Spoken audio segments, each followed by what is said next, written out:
Alô, bom dia.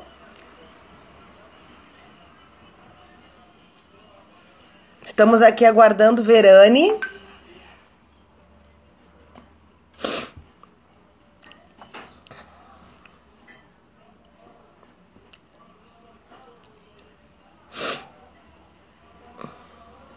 Estamos aqui com pequenos ajustes para aguardar a minha anfitriã.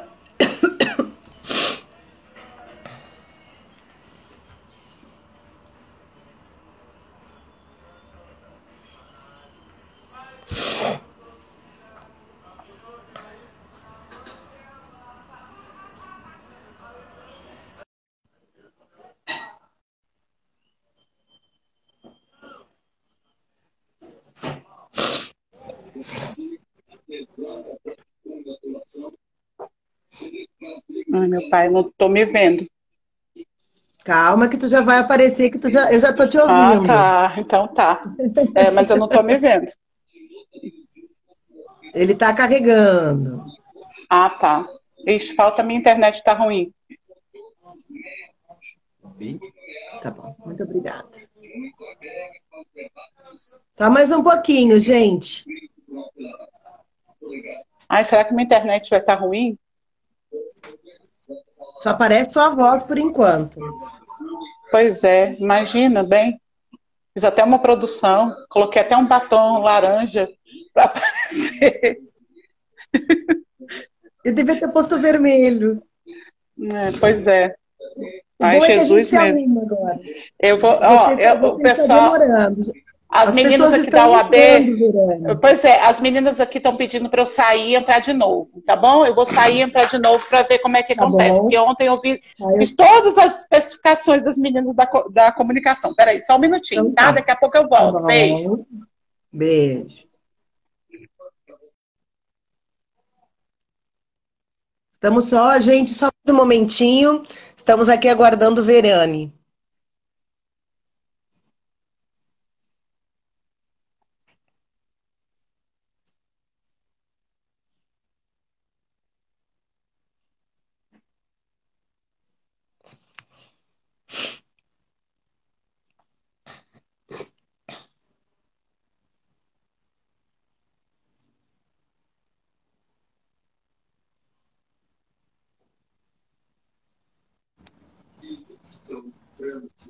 Vamos ver? Agora vai dar certo, agora vai dar certo. Você vai Então vamos. aparecer. Porque senão vai ser uma benção, né? Bom dia. Bom Bom dia. dia, gente. O pessoal está Bom entrando dia, aqui, dando gente. bom dia, acenando para Pois, nós. pois é, e eu não estou conseguindo ver vocês e nem vocês me veem. Eu não estou entendendo o que está acontecendo com o meu celular. Olha que beleza. Muita calma. Eu tô calma, Cris. Caramba, eu não sei o que está acontecendo. Já temos 13 pessoas, é um número de sorte. Vamos pensar positivo.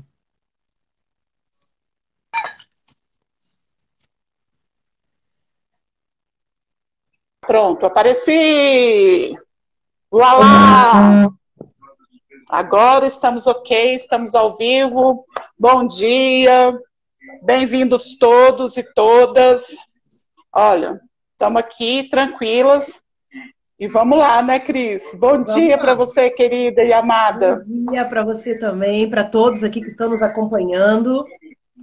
Eu vou fazer um agradecimento já para a OAB, Distrito Federal, para a Escola Superior de Advocacia.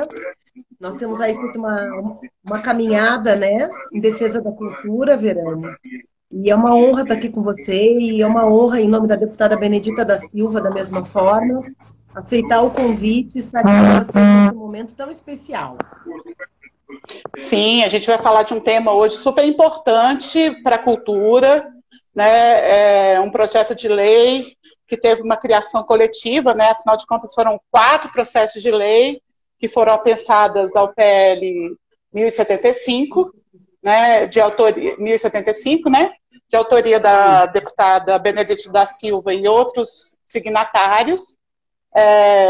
E aí, assim, foi uma grata surpresa que o projeto teve uma aprovação, né, foi votado e aprovado praticamente de forma unânime, né? Na Câmara, infelizmente, só um partido, só uma liderança partidária não deu encaminhamento favorável à votação. E no Senado foi de forma unânime, né? Teve 75 senadores votando sim, só uma abstenção. 76, então, assim, uma alegria. 76. 76. Ah, foram 76? Ah, que ótimo. A Paraíba votou sim, o sistema que acusou errado foi corrigido em seguida. Ah, então não vi, peguei só até os 75. Bom, enfim, o projeto foi uma costura muito grande do parlamento como um todo, do Congresso, foi maravilhoso, foi uma votação muito expressiva, com um apoiamento também da sociedade brasileira para o projeto. O projeto foi amplamente discutido com a sociedade civil, em várias reuniões, várias costuras, várias reuniões virtuais, e a gente está aí no novo mundo, né?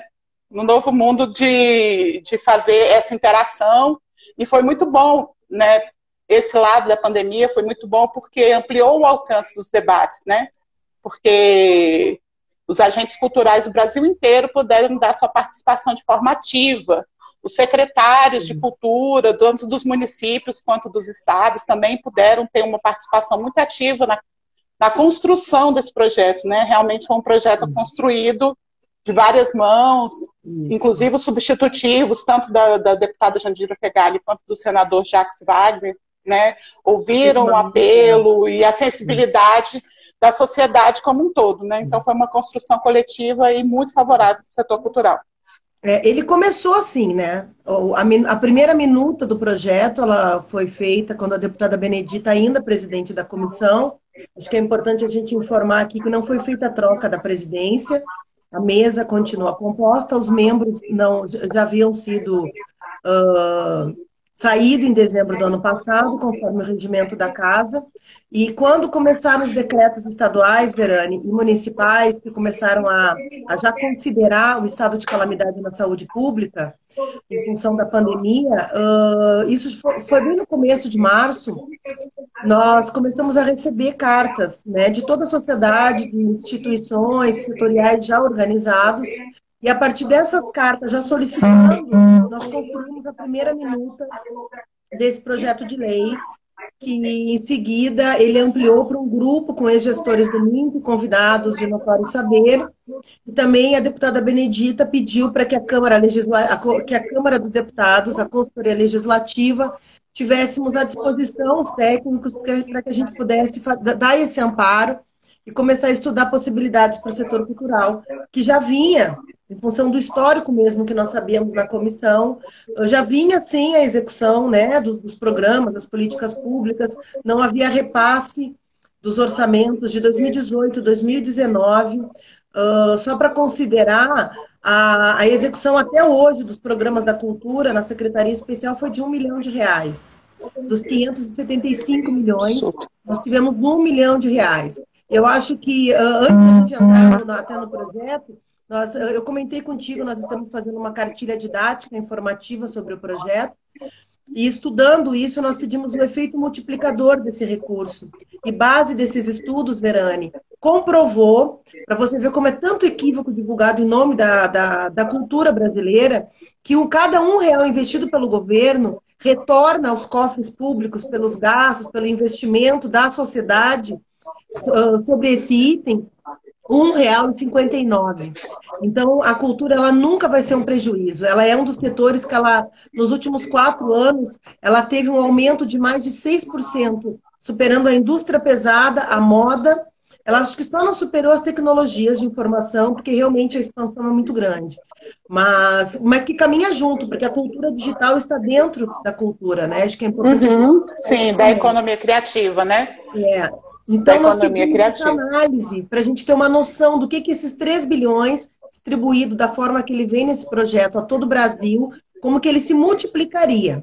Em função da ausência de dados dos últimos 3 anos efetivos, né, nós temos estimativas. Como todos sabem, os dados foram retirados das páginas, nós não temos dados certos para poder fazer essa mensuração, infelizmente.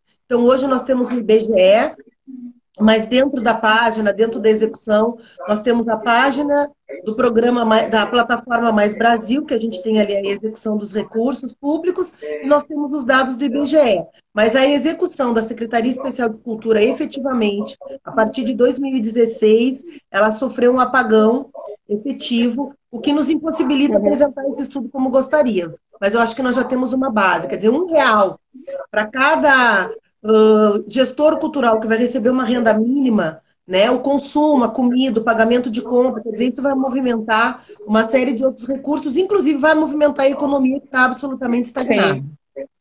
Sim, sim, com certeza. Cris, vamos começar a falar aí a respeito de como está o projeto hoje, né? O projeto já foi mandado ao autógrafo do Senado, né, do Congresso, para a presidência, exatamente, para a presidência, e a gente está aguardando agora o prazo da sanção presidencial, que eu particularmente tenho uma esperança que nenhum dos artigos seja vetado, sobretudo o da renda emergencial mensal para os trabalhadores de cultura. Isso, inclusive, foi uma discussão que teve no Senado.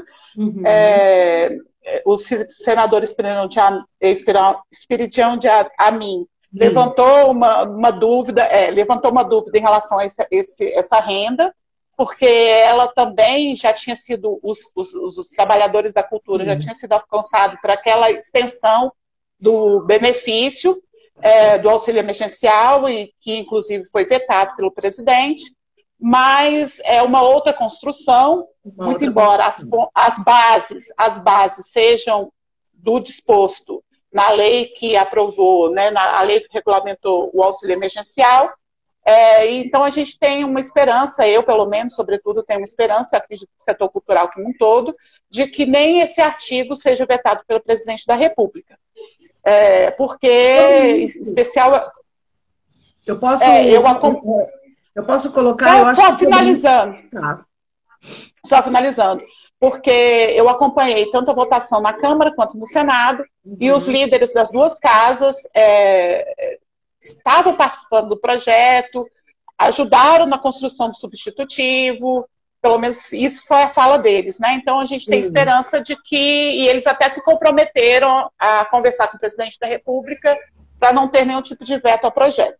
Sim. Então, eu acho que eu só gostaria de colocar que é importante frisar, para a gente não continuar multiplicando equívocos. Todos os projetos de lei emergencial, ele tem um foco específico em estados de calamidade. Então, ele tem uma abrangência muito diferenciada das demais políticas. E, no caso, exceto para a questão do Bolsa Família, que ele, para quem recebe, fica valendo o valor dessa medida emergencial, ou seja, ele não vai ser cumulativo, nenhuma política, Virani, desses projetos de lei que abrangem o estado de calamidade, são cumulativos.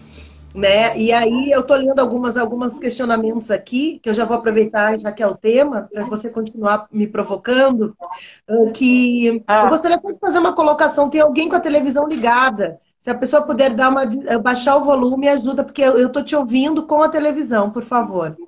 E o pessoal está me avisando aqui embaixo. Tá? Peraí, tá. Então, sobre essa questão de não haver o processo cumulativo, e as pessoas estão colocando como que vai funcionar isso, né? Eu estou vendo algumas perguntas assim, olha, nós estamos nesse momento fazendo uma cartilha com orientações gerais sobre já marcos legais e regulatórios que já são existentes, e parte disso, nós temos duas bases legais que cruzam dados, que é a Receita Federal e a básica, eu não sei como chama agora, que era da Fazenda e agora está no Ministério da Economia, mas que trata dos quinais. Né? Então, eu acho que a grande maioria das pessoas, vocês particularmente, advogados e juristas, já tem esse conhecimento da questão da obrigatoriedade, de contratos, estatutos, finalidades. Então, com certeza, os critérios que serão levantados pelos entes federados terão esse princípio para haver o cruzamento de dados e não haver esse cumulativo de recebimento, que isso seria, de fato, uma questão criminosa daquele que tentar fazer um ato desses, né? Vai responder com certeza. Sim, sim, sim. Inclusive, a própria lei, o próprio autógrafo que foi enviado, ele faz essa distinção da não cumulatividade, né, de benefícios, excetuando o Bolsa Família. Isso. A gente acredita que, assim, né, a gente tem que acreditar na boa-fé das pessoas, né? Precisamos. Você quer falar um pouco mais sobre esse processo de aprovação, como que está a expectativa no Congresso? Bom, se você quiser fazer um apanhado assim, geral, porque a gente tem muitas coisas que eu acho que é muito importante aí, essa questão dos repasses para os estados e municípios, dar uma esclarecida, se a gente conseguir, né, para a gente conseguir realmente abordar os principais pontos do projeto. Do projeto. Só para dar esse embasamento, como você havia colocado. Sim, houve uma articulação muito grande no Congresso Nacional, houve uma consonância, né, foi uníssono a compreensão de que a cultura ela vem de um ecossistema. Ela, obviamente, todos os trabalhos ele tem as suas especificidades, mas o setor cultural ele lida com o imaterial, com o intangível, que são as ideias, que é o conhecimento. Né? E muitas vezes a Receita tem muita dificuldade de conseguir mensurar isso. Né?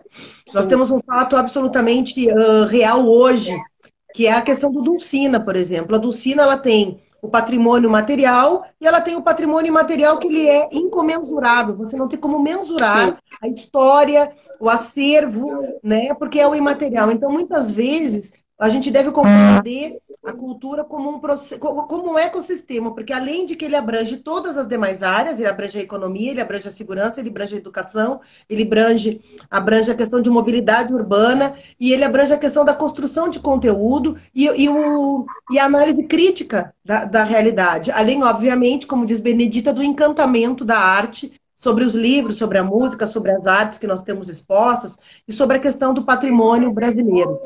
Então, houve, de fato, uma consonância, há uma compreensão de que hoje o setor cultural ele não tem condições de trabalhar. Então, as pessoas assim, mas por que o setor cultural? Porque você não pode. O setor cultural ele tem como base, como princípio, a aglomeração de pessoas, os espetáculos. Quer dizer, você não tem a arte se você não tem o público. Então, se você não tem o público, né, e considerando que somente 46% dos lares brasileiros possuem acesso à internet até hoje. A gente diz a todo mundo que tem celular, mas ter celular não significa ter acesso à internet. Ter acesso à internet. Poder aprender e poder construir na internet. Né? Como é que você vai fazer um espetáculo? Né? Assim, existem várias limitações nesse sentido. Então, houve essa consonância, como você disse, houve o comprometimento, sim, do presidente da República com essa questão. Acho que é importante a gente lembrar que esse recurso, ele é um recurso que ele vem de um crédito extraordinário e ele vem do superávit do Fundo Nacional de Cultura, que não foi utilizado. Nós lidamos com isso aqui sobre o FAC também, né, pedindo o superávit do FAC. Então, os 2 bilhões e 900 milhões viriam do recurso que já é da cultura. Então, e como não há nenhuma medida emergencial aos trabalhadores, considerando todas as especificidades, dos técnicos aos mestres do conhecimento, você não tem, como eu vou dizer, medidas já previstas. Tanto que nós tivemos que mexer na lei que trata do fundo emergencial, incluindo profissões que foi vetado, isso obviamente vai voltar para a Câmara dos Deputados, e nós, assim, continua a mobilização para o presidente, o Senado está muito empenhado nessa sanção, acho que o Brasil como um todo, estamos aguardando, né? Sabemos que é uma surpresa, acreditamos sim que há um compromisso do Congresso e o do Executivo para com o Congresso, confiamos na boa-fé da palavra e da ética, nesse sentido fechado entre compromissos políticos, mas nós precisamos aguardar. E até lá nós temos um longo processo que você agora vai começar a me provocar sobre essa questão da execução desse projeto, que vai ser necessário, a partir dessa sanção, manter os alinhamentos e uma grande reformulação no país como um todo. E de forma emergencial, né, Cris? Porque, na verdade, a gente tem um Sistema Nacional de Cultura que foi criado por uma emenda lá em 2012 e, na verdade, a gente não tem muito umas bases de premissa de como que, na verdade, esses repasses ocorrem e tudo vai ter que ser uma construção coletiva, novamente, porque esses recursos vão ser destinados tanto para os estados, quanto para o DF, quanto para os municípios. Então, é uma construção coletiva muito forte e a toque de caixa. E por Sim. isso até eu reputo que a participação dos secretários de cultura, né, tanto dos estados quanto dos municípios, foi muito importante nesse processo, porque alinha, né, que os recursos efetivamente sejam executados, inclusive porque a própria lei dá prazos para a execução desses recursos. Sim. Então, sobre isso,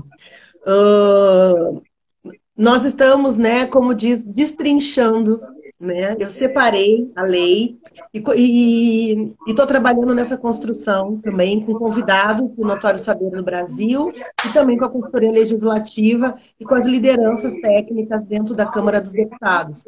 E eu separei a lei para essa execução, para a gente já pontualmente falar sobre esse questionamento, com dois, primeiro lugar, como que sai esse recurso? O recurso, a partir do momento que houver a sanção, se houver a sanção sem veto, o projeto vai direto para a economia, que o Ministério da Economia tem que fazer uma medida provisória para a destinação desse recurso. A partir daí, nós não sabemos o prazo dessa medida. Ela, obviamente, como ela tem no projeto 15 dias para repasse aos entes federados, Exatamente. já existem mecanismos. Por quê? Então, qual que é a dúvida maior? Nós temos o Sistema Nacional de Cultura. Nós temos 97% dos estados brasileiros. Existem duas planilhas, 97,8% e 99%, tá? E vamos considerar a de 2017, que é 99% dos estados. Então, que já possui os elementos constitutivos do Sistema Nacional. Seria você criar um plano, você criar um fundo, né, ou uma base estrutural na localidade, no ente, para que você possa receber fundos do governo federal, o que implica medidas para execução de fomento. Então, essa medida dessa lei, automaticamente, Verânia, ela vai ter que criar uma regulamentação específica. Por isso que nós estamos buscando, e eu estou deixando o pessoal da consultoria legislativa quase maluco, porque nós queremos nortear, de alguma forma, com os marcos regulatórios existentes.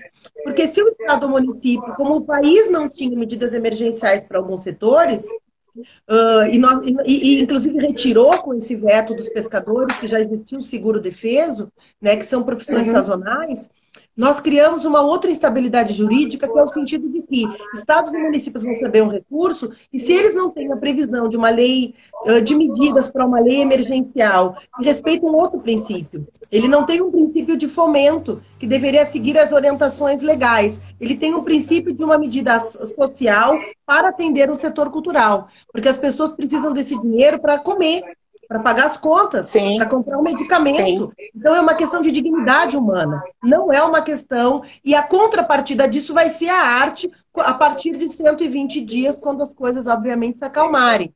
Nós estamos vendo hoje os números, nós já estamos de ontem para hoje, era 41 mil, nós já estamos com 45 mil mortos hoje, né? E nós estamos com quase 1 milhão de pessoas contaminadas. Então, quer dizer, é uma realidade que o Brasil, o mundo está tendo que se adaptar. Então, não há um privilégio do setor. Existe uma realidade drástica, lamentável, e existe a necessidade da adequação dos entes federados para fazer esse pagamento. Importante a gente pontuar duas linhas que o projeto propicia.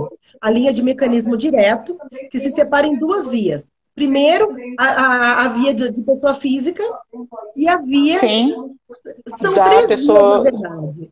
Que é a via da pessoa física, a via da pessoa jurídica e a via de participação por edital. Nós não sabemos como que os entes vão trabalhar, porque eles podem prever manutenção, como previsto nas emendas da cultura, que são 4 itens, um deles é manutenção de equipamentos de espaços culturais. De espaços culturais. Isso.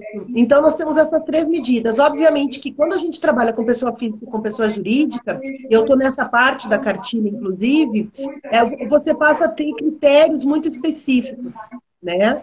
Porque você trabalha com bases absolutamente diferentes. E para garantir uma estabilidade jurídica, lembrando que os entes federados que vão responder não só pelo cumprimento da contrapartida, mas também pela prestação de contas, os critérios para que esse recurso chegue de fato na base terão que ser elaborados de uma forma, conversando com o Fórum de Secretários e Municípios, já há um acordo de trabalharem para não ter 27 regulamentações diferentes. Mas eu acho que isso é um ponto importante para quem está fazendo a pergunta. Para operacionalizar esse dinheiro, os entes federados terão que fazer uma regulamentação para o uso, principalmente para o pagamento anterior à execução do objeto. Então, eu acho que isso é o que pega mais prioritariamente o projeto. O segundo Sim. são os critérios, quer dizer, quem serão esses beneficiários, né? O projeto deixa isso muito, assim, ele define esses beneficiários, mas ele deixa aberto a questão da homologação a partir de cadastros, né?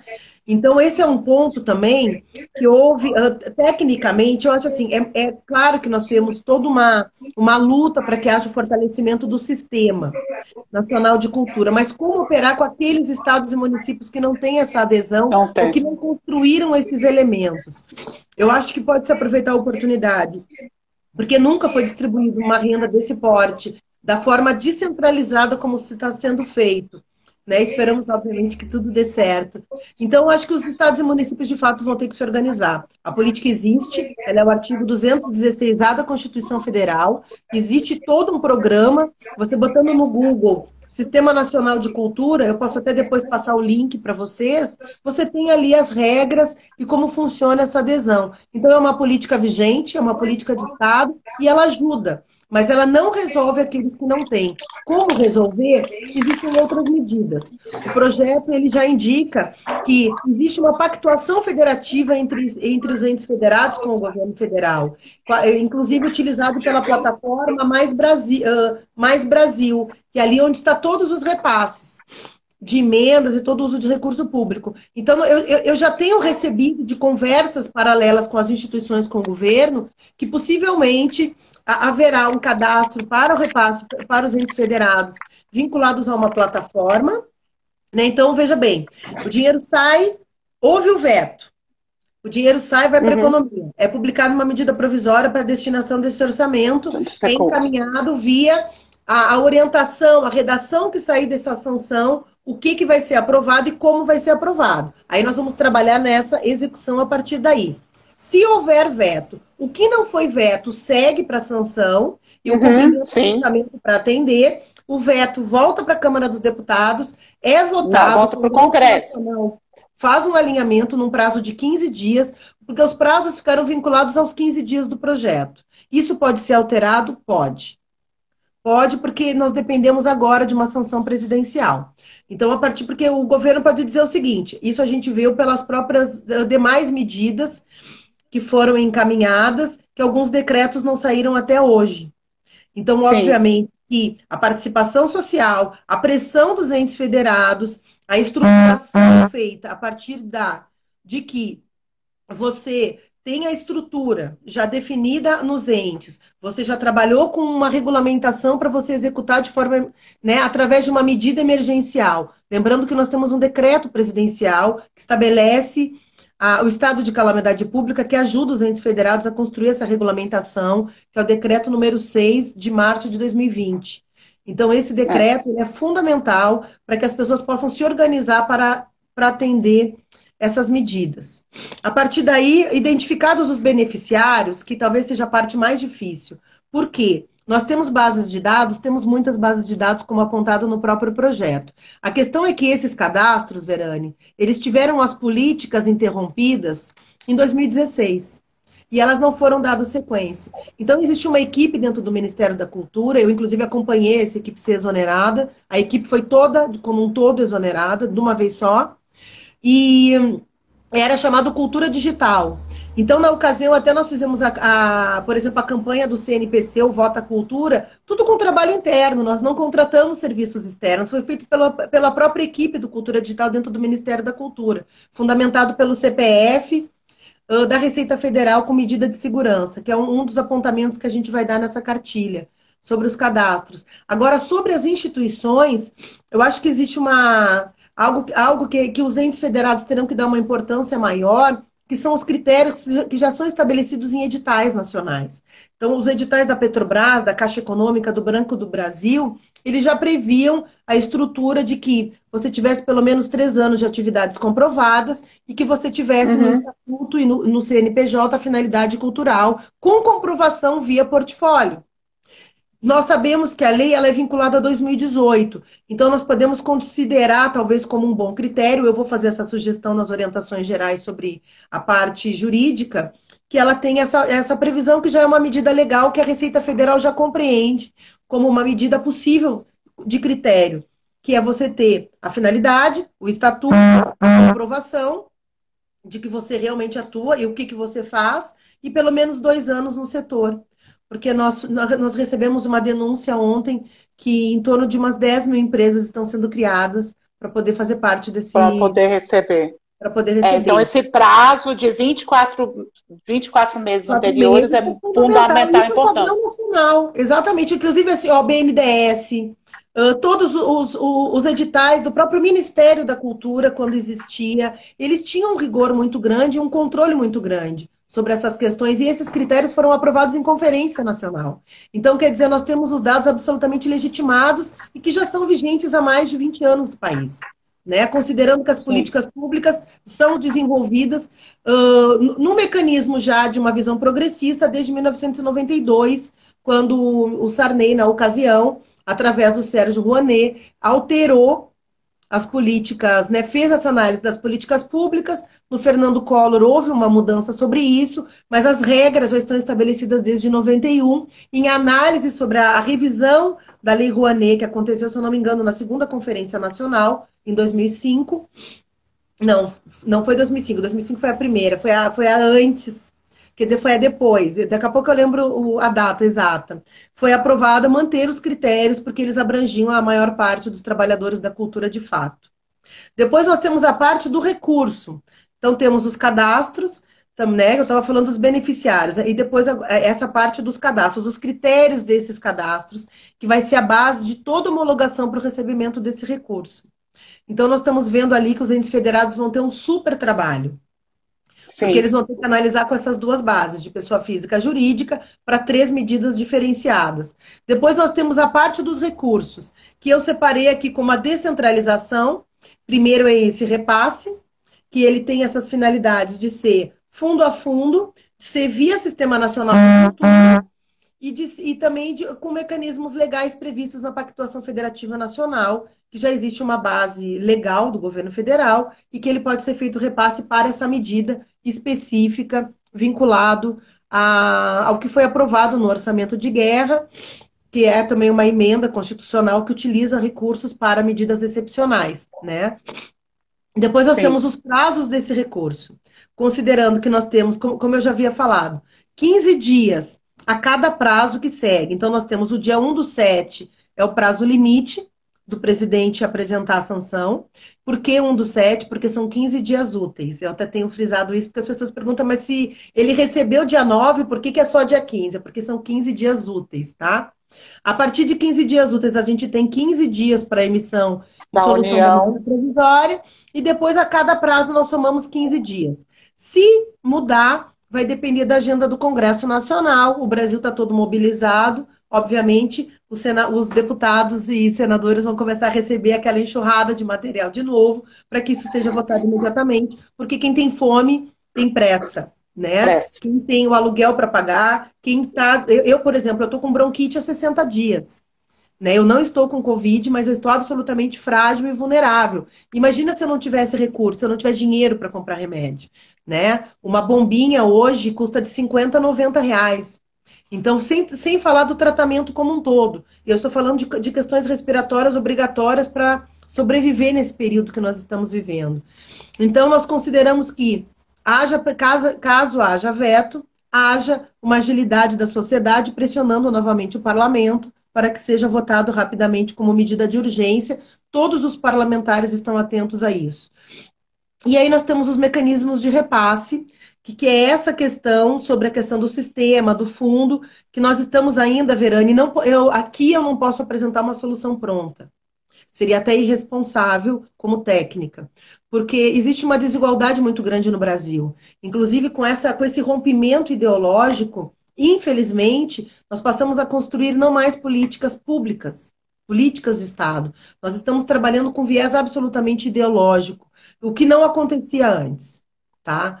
Então, nós temos estados, por exemplo, que ignoram, né? Tipo, que não querem o recurso, porque acham que isso é uma coisa de esquerda. Não existe isso. Inclusive, Cultura, eu sempre pontuo que cultura é um direito humano. E é direito direito humano não humano. tem viés ideológico. Não tem viés ideológico. E outra coisa, a cultura ela é a identidade, ela é o saber fazer do povo brasileiro. Ela é a nossa, né, ela é a nossa identidade. É a identidade da sociedade, né? Da sociedade. Então, ela não existe uma marca específica, nem existe o fluir, né? A fruição, inclusive, e a capacidade criativa. Então, nós defendemos isso, a deputada Benedita, inclusive, ela coloca isso em todas as falas dela. Esse projeto foi construído pelo setor cultural. Nós, parlamentares, fomos instrumentos dessa construção, porque são trabalhadores e o Estado tem o dever de amparar. Então, o que foi feito foi um ato absolutamente constitucional, republicano e democrático. Há necessidade de amparo a um setor que não tem como trabalhar. Quer dizer, não existe como você inventar. E você não pode, você é impedido. Aqui em Brasília mesmo, para quem não está no Distrito Federal, você é multado se você não anda com máscara, se você não cumpre as medidas emergenciais. Então, quer dizer, existe uma série de critérios que precisam ser atentos. E os entes federados agora terão que fazer esse trabalho, esse dever de casa. Assim, Verane, de acordo com o que a gente construiu ano passado na comissão, nós também discutimos e preparamos o relatório para a regulamentação do Sistema Nacional. Infelizmente, não teve agenda para entrar na pauta o ano passado, mas foram feitos vários expressos, que é a Comissão de Cultura nos estados descentralizados, de que os estados brasileiros e municípios, a grande maioria, avançou e fez adesão, sim. Os municípios, o número é um pouco menor, chega a quase 50% dos municípios brasileiros. Mas dá como reverter isso, dá como você, a partir dessa política pública estabelecida, construir um mecanismo. Porque nós vamos ter que construir, a partir de agora, novas formas de convivência, novas formas de trabalho, novas formas de ver o mundo. Nós não vamos poder mais ignorar nem o papel da arte e da cultura, que envolve diretamente o conhecimento, e a crítica, o processo de você olhar algo e ter capacidade intelectual de questionar aquilo, isso faz parte do cérebro humano, não é uma questão ideológica da mesma forma, como você tem a questão também do bem-estar, né? O que seria de nós sem música? O que seria de nós sem poder ter acesso a filmes, a séries, né? Lembrando que o Brasil deixou de produzir. Cultura. Todos nós aqui que estão nos assistindo, é bom sabermos que quando você abre o Netflix, você vê como tem filme, né, internacional. A Espanha mesmo está arrebentando, né?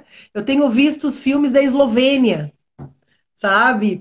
Então, quer dizer, eu assisti uma série agora fantástica. O Brasil era para estar lançando 70 filmes e séries esse ano. Então, quer dizer... infelizmente, a Ancine... Sim. É terrível ouvir que de 570 milhões, assim, eu estou colocando um número mais exato, só houve execução de R$1 milhão. O que é R$1 milhão? R$1 milhão não serve nem para fazer um filme. Nada. Absolutamente nada. E a Ancine, 875 milhões. Que ele próprio gerou, isso não é dinheiro público, gente. Isso é dinheiro que o próprio cinema gerou. O próprio audiovisual gerou esse fundo, né? A produção audiovisual gerou esse recurso que está bloqueado pelo governo. Ele não está contingenciado. Ele está lá, mas não tem quem execute. Então, quer dizer, isso é um crime. Eu tenho perguntado quem vai pagar essa conta. Porque agora, por exemplo, Verane, dentro dos estudos que nós fizemos, eu particularmente aprendi horrores nesse processo da construção dessa lei. Nós temos diversos setores culturais que poderiam estar produzindo roteiro, personagem, animação, produção literária. Livros. Sabe? Nós temos pinturas, uma infinidade de questões. Pintores pintando. Por exemplo, os mestres de conhecimento, né, que tiveram parte dos seus saberes e fazeres, que é um projeto vinculado às universidades federais, que coloca a cultura negra, a cultura afro e a cultura indígena desses povos dentro da universidade. Quer dizer, rompe um princípio ocidental, porque o Brasil ele tem um princípio de vários povos dentro de uma mesma nação. Então, quer dizer, essas pessoas poderiam estar produzindo conteúdo, né? E recebendo seus recursos e multiplicando esse conhecimento a partir do processo da pandemia, ou o Estado criar mecanismos para multiplicação e distribuição desses conteúdos. Então, esse projeto de inclusive, lei para atender medidas que não foram feitas. Então, tem solução? Tem. Tem como resolver? Tem. Precisamos que alguém se mexa. Foi o que o Legislativo fez. Fez. Sim, sim. Inclusive, eu tenho que parabenizar essa questão de estar elencado especificamente no processo, no projeto, enfim, na execução da lei, os povos e comunidades tradicionais, né? O povo quilombola, o indígena, porque eles têm uma cultura riquíssima e que é ignorado. Né? Ignorado não pelos fazedores de cultura, obviamente eles são até que de uma certa forma cultuados, mas para a sociedade brasileira como um todo é um legado que eles têm a deixar e normalmente é estigmatizado e desconhecido da grande população. E aí assim, Cris, eu acho que é uma construção emergencial, a gente está num momento muito difícil.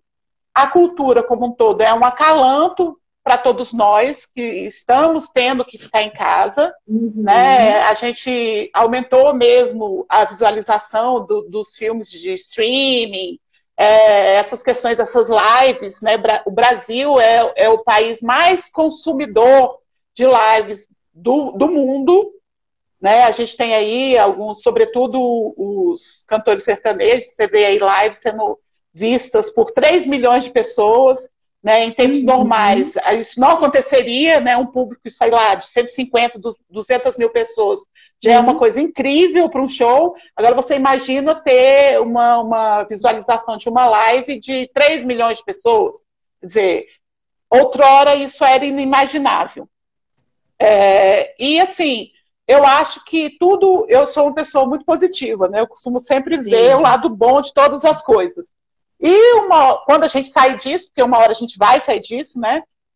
Talvez a gente tenha que esperar um pouco essa questão de vacina, para as pessoas poderem ter essa possibilidade de se aglomerar novamente, né? Em grandes shows, né? Até porque, enquanto isso não houver, a gente sabe que as pessoas vão ficar receosas, não adianta você querer colocar o carro na frente dos bois, as pessoas não vão se agrupar. Pelo menos, eu espero isso, né? Eu espero que as pessoas tenham prudência para isso. Essa lei emergencial... sim. Tá difícil. Essa lei emergencial... aberto, amiga. Pois é. Mas vamos pular essa parte triste e pensar que, a partir de uma lei de emergência cultural, essas premissas, essas construções legais, essa possibilidade de uma descentralização tão grande de recursos, que a gente tem que são estados e o DF, e mais de 5 mil municípios que precisam desenvolver cultura, e a partir de um toque de caixa, porque essas premissas e essas construções legais, elas vão ter que ocorrer, porque eu não imagino que nenhum município queira dispensar e fazer retornar essa verba. Então, assim, eu acredito muito nos gestores.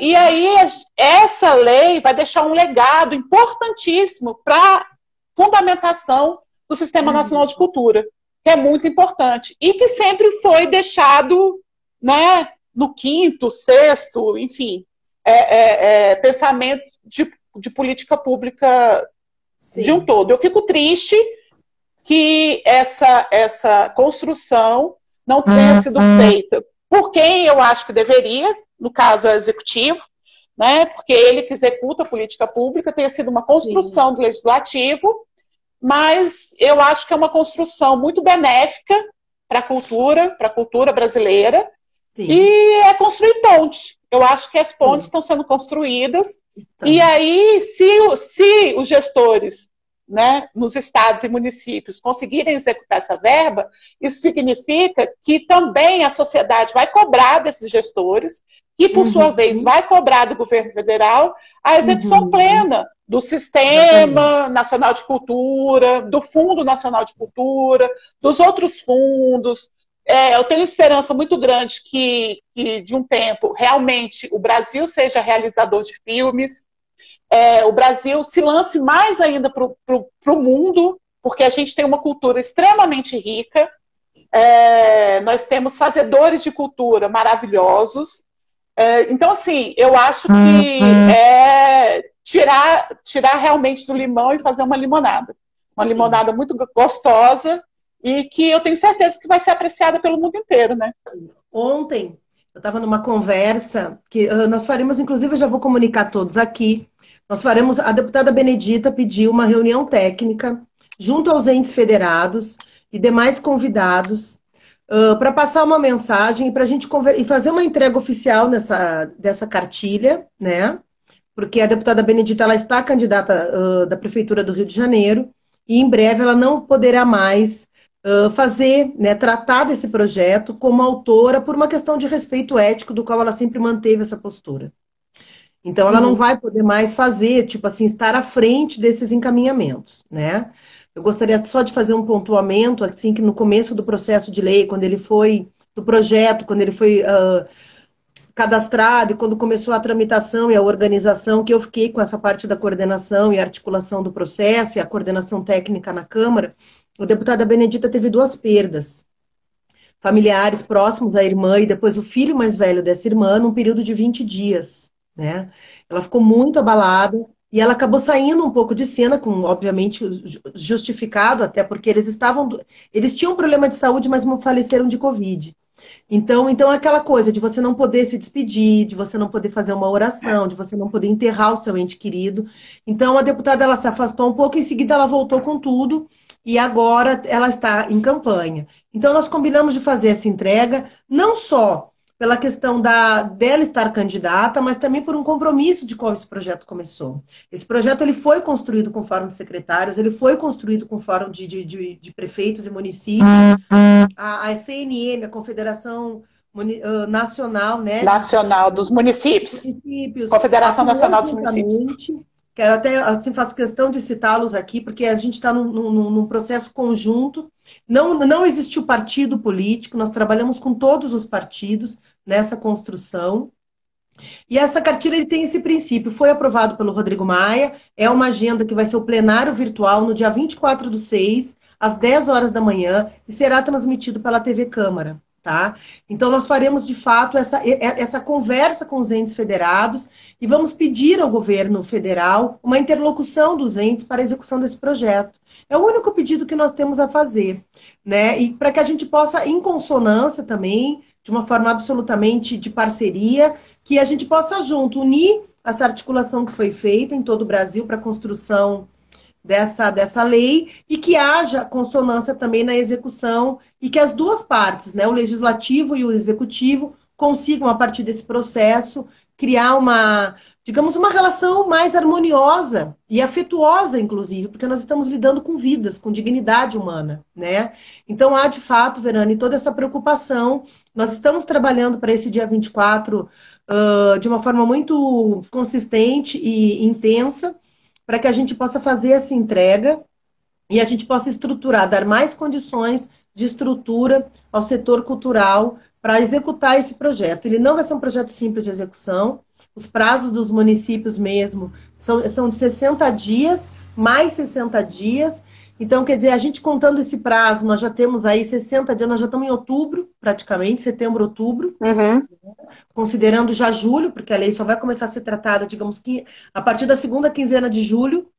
Então, e a gente sabe que a situação da fome, do desespero das pessoas está aumentando muito. A fome está impressa, como você disse, né? Alguns estados já têm editais, mas nós vimos aqui próprio no DF que nós tivemos editais que tiveram problemas jurídicos pela questão de você ter que pagar antes do que o objeto.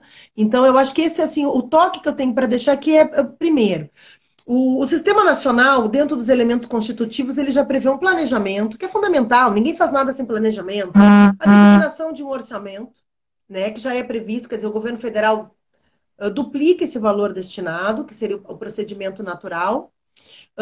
Nós temos a participação social. Quer dizer, isso não existe construção política de Estado se você não tem a identidade do que está acontecendo na base, né? Juca Ferreira dizia muito isso e diz, e até eu digo que é a frase do Juca Ferreira: política cultural não se constrói dentro de gabinete. Eu acho que políticas humanas não se constroem dentro de gabinete. Se você não tem o princípio da participação social de fato efetivado e sendo respeitado no seu país, você nunca vai chegar na base. Você vai ser sempre um governo que atende uma realidade que não é a realidade que está lá fora.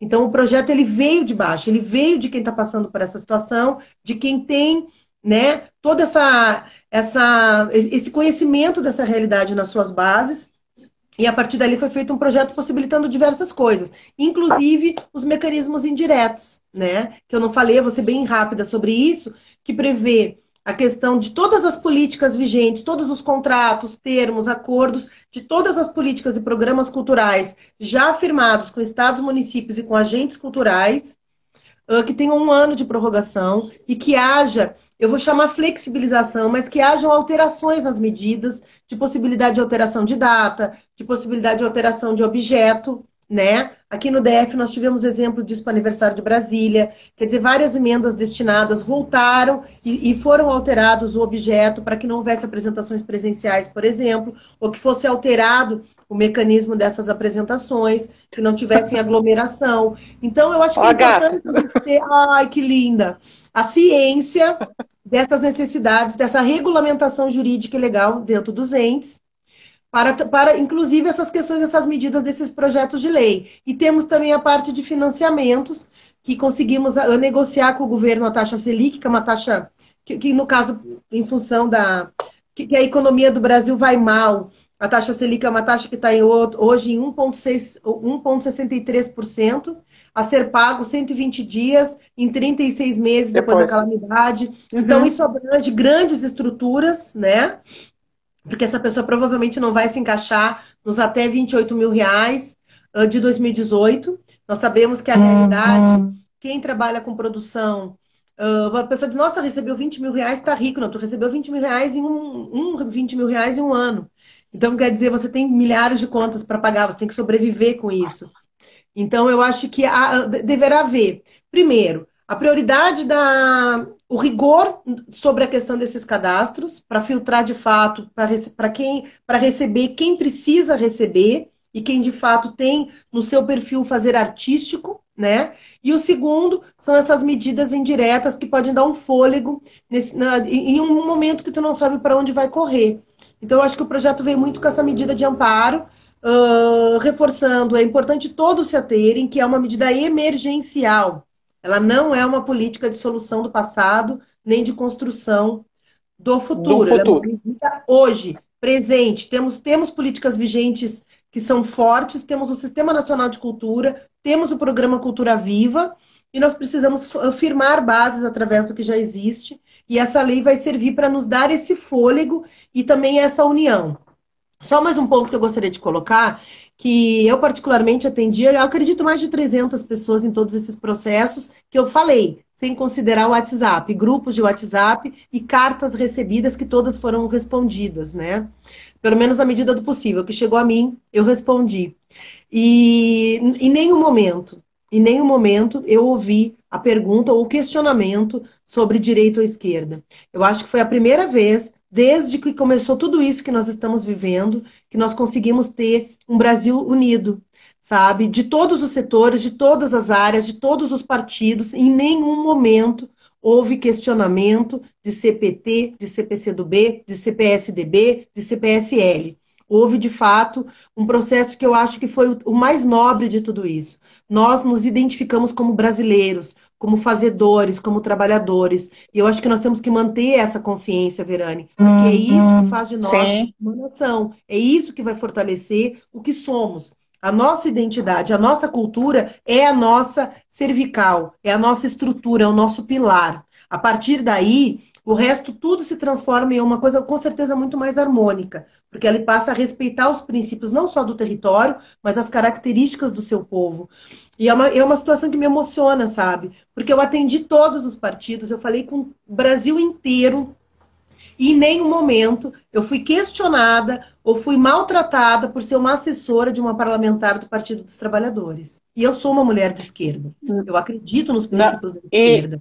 E assim, quem pôde acompanhar. Nunca esteve parte desse processo. Isso é a Cristiane, né? A assessora, ela é apartidária em absoluto. Como técnica, eu nunca misturei essas coisas. Mas eu gostaria de pontuar isso para você, que foi um momento muito bonito e nós passamos a considerar, nos enxergarmos como brasileiros como um todo, sem cor e sem bandeira, tendo uma só via. Somos trabalhadores do país Brasil. Isso é muito bacana. Eu, inclusive, parabenizo a sociedade brasileira e agradeço por fazer parte disso. Talvez seja tanto esse discurso da deputada Benedita, que cultura não tem partido, que somos nós, a cultura é a vida, e eu acho que está surgindo um certo resultado aí nesse Brasilzão de meu Deus. Isso aí ficou muito claro para mim, que acompanhei a votação tanto na Câmara quanto no Senado. Realmente foi uma construção suprapartidária, entendendo a cultura como um processo brasileiro, um processo de dignificação da nossa sociedade, e emanados todos num propósito. Então, foi muito bonito você ver aí liderança do PT, liderança do PSL, liderança do governo, liderança da maioria, liderança da minoria, todos emanados realmente nesse propósito, né, de uma construção de uma sociedade mais plena, entendedor de que a cultura realmente é um direito fundamental e um direito, sobretudo, humano, né? Então, a gente não tem uma sociedade plena sem cultura, né? E é o que nos diferencia, inclusive, dos outros países, né? Então, Cris, eu vou te agradecer, porque a gente está terminando o nosso tempo.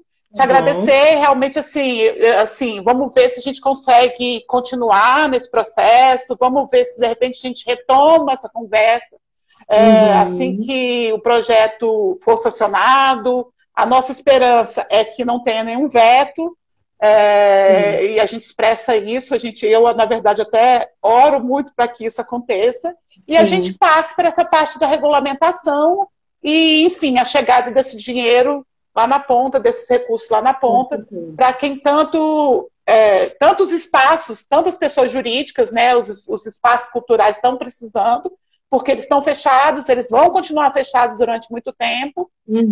Realmente, os fazedores de cultura e esses equipamentos culturais foram os primeiros a serem atingidos e provavelmente vão ser os últimos a retornar, então eles precisam realmente desse amparo do Estado. E, enfim, para que todos, né, tanto pessoas físicas quanto pessoas jurídicas, consigam sobreviver, né?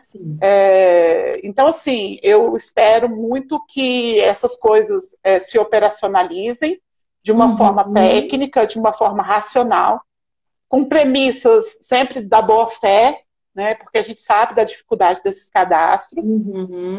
E, assim, construir pontes, né? Eu acho que isso aí vai ser uma construção emergencial, mas vai servir de modelo para isso continuar acontecendo de uma forma mais orquestrada, de uma forma mais tranquila, para que realmente a cultura tenha uma vivência plena, cotidiana, e, né, continue transformando o nosso país para um país tão alegre como é. Né?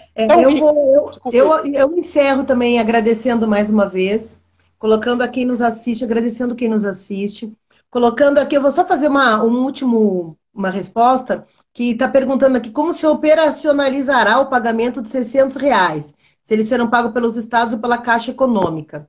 Nós ainda não temos essa resposta, porque depende dos entes federados. Como nós vimos o problema da Caixa Econômica em atender tantas pessoas e tantas dificuldades também, né? O próprio cadastro teve falhas ali, beneficiou um grupo, não beneficiou outro. Então, nós deixamos ir para isso, que os entes federados tenham essa solução. Com certeza vamos estar, obviamente, o Legislativo vai estar acompanhando, né? A Verane me conhece, sempre que tem informações eu passo como Comissão de Cultura, ou como assessora também diretamente da presidência.